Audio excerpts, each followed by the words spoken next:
सुप्रभात। यहाँ आए अतिथिगण, आदरणीय शिक्षकगण और मेरे प्यारे साथियों, आप सभी को मेरा प्यार भरा नमस्कार। मैं कौशल कुमार, कक्षा 12वीं का छात्र हूँ।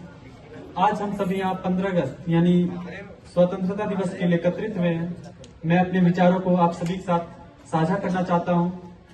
मैं अपने विचारों को शुरू करता हूँ 1931 के मार्च की उस एक रात की बात के साथ, जब मात्र 23 साल का एक नवयुवक स्वतंत्रता सेनानी, जिसे अंग्रेज पकड़कर जेल ले जाते हैं और उस स्वतंत्रता सेनानी को मौत की सजा सुना देते हैं। उनका कसूर केवल इतना था कि वो भारत को आजाद करवाना चाहते थे और अंग्रेज कभी भारत को आजाद होता हुआ नहीं देख सकते थे। जब इस 23 साल के नवयुवक को आजादी के लिए, अपने देश के लिए लड़ने के जुर्म में अंग्रेज फांसी की सजा सुना देते हैं, तो फांसी के कुछ समय पहले इस युवक की मां मिलने के लिए जेल में आती है। मार्च 1931 की वो काली रात, और उस रात में रोज की तुलना में बहुत अधिक घना अंधेरा और सन्नाटा था।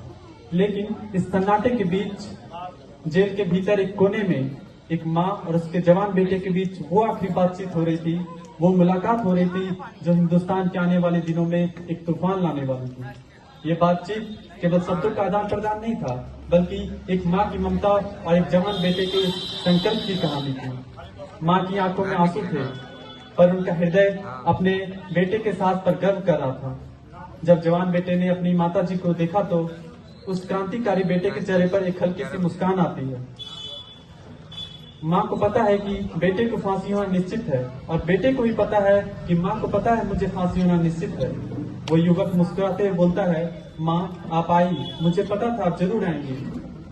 माँ अपने बेटे से बोलती है, बेटा तुम्हारे बिना ये दुनिया कैसी होगी, मैं तुम्हें हर पल याद करूंगी।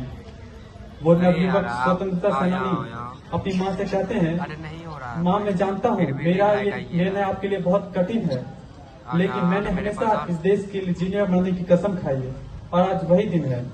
माँ अपने आंसू पोंछती है और बोलती है, बेटा